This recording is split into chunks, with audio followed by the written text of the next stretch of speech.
Well, thank you, President Nelson and the rest of the council for allowing me. I'm Tom Malloy, and I'm the owner of the property. Actually, the Malloy Family Partners is the owner of the property here at 170th West, 150th West and Avenue D, and this being Avenue D and 150th West over to 155th.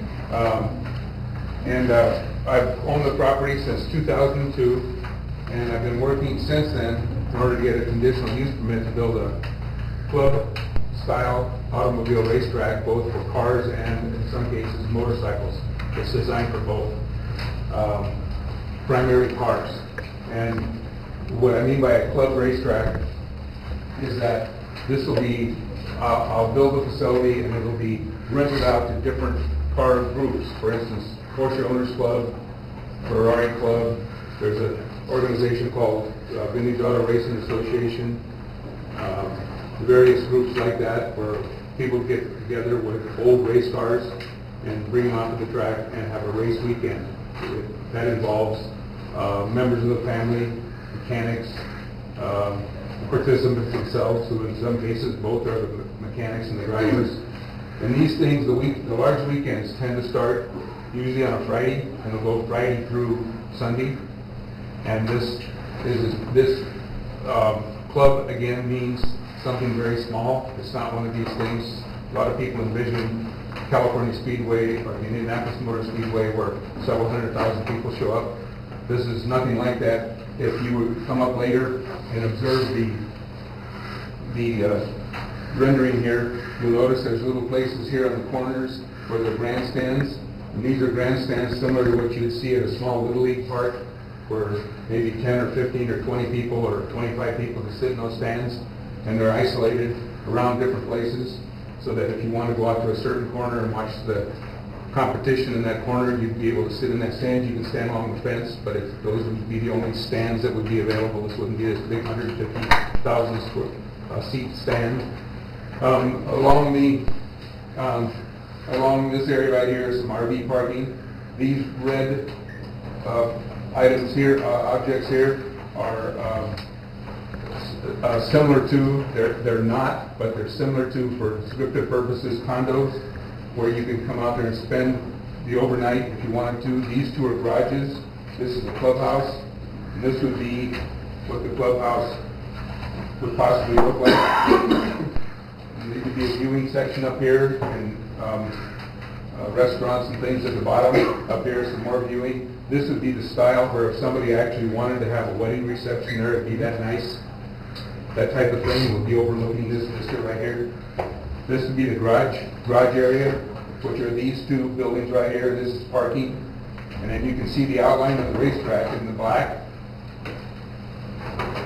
Up across the front are two parcels, 22.5 acres set aside for future development, and that could be, there's no plans for that right now. The zoning is not going to change on these two parcels at front on Avenue D, but they could sometime be something like a truck stop or a motel in that area, but nothing is planned now on my part or anybody else's, and if they were to do that, they would have to go through the same procedure that I'm going through right now with this property, which I'll explain to you in just a minute.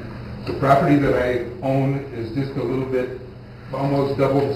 This is about half of it right here. There's that much more going to the south. This is Fairmont Butte, which is 200 feet above this level right here, and it'd be great for the soapbox derby. Hey, sounds good to me. It's not paved, but we can have a hell of a race. We can get it made. All right. So anyway. A little bit about myself, for those of you who haven't been to other meetings, is I'm a native Californian. I was born in Los Angeles, raised in Inglewood, California, live in Orange County now. I have a business called Trench Shoring Company, whose main office is in Los Angeles, with 6 other locations in Southern California. I'm not a developer, I'm a neighbor. I bought this with the intention to try to do this, to build this racetrack for that purpose only. Not that you couldn't do something else with it, but that was the reason I purchased the property. Again, I've been working on it now for close to 6 years to get this development done and get the zoning change and the conditional use permit. And we've, spent a lot of time and money working on different things, and some of the things that Vicky's brought up to me tonight to talk about. And when I get through, we can have questions, and I'll try to answer them as best as I can. If I can't answer them, I'll get an answer for you. The thing that I passed out, by the way, has my phone number on it. I didn't bring that many cards. You see down here at the bottom of the 951 number. That's my office, and anybody that wants to call me and talk about the racetrack or any questions that aren't answered tonight or any further questions, don't hesitate to call. That being said, we're changing the zoning in this area for the racetrack. And we're going through what they call the conditional, we're going through a full environmental impact report in order to do that, which has been going on again, like I say, for the last 6 years. And we've taken into consideration all the requirements necessary to change the zoning with reference to this environmental impact report.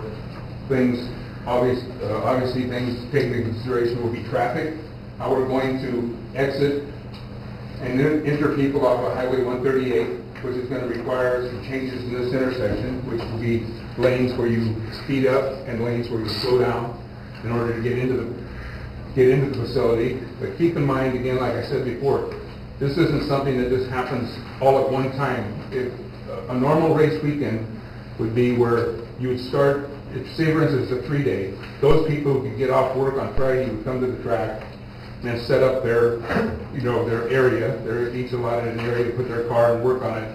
And they would come out and matriculate in during the course of the day. And then the ones that are not able to show up on a Friday would come in on Saturdays. And most of the participants would be there by at least 8 o'clock on Saturday in order to get into their races and qualifying and practice and things like that. So most everybody would come during this period of time. And then you do your racing and practice on Saturday, practice and racing on Sunday. And then as the races, each group say they start at noon, which is normally the case. And it's a 30-minute race usually. That group that finishes loads up and leaves. And so they leave in a haphazard manner, like I said. Then the next group does the same thing, they leave.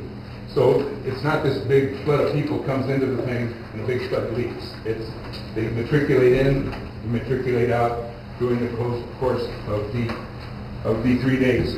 Most of them coming in on Friday, early Saturday, and then most of them dispersing sometime between noon and 4:30 on Sunday. So keep in mind it's not this big rush that you might see at California Speedway or something like that you may envision. Another thing was Vicky says noise, and that's what it's called in the book. I like to refer to this. We've done tests, both empirical tests with a very qualified sound study firm in Santa Ana, California, who's done sound testing for all types of racetracks all over the country.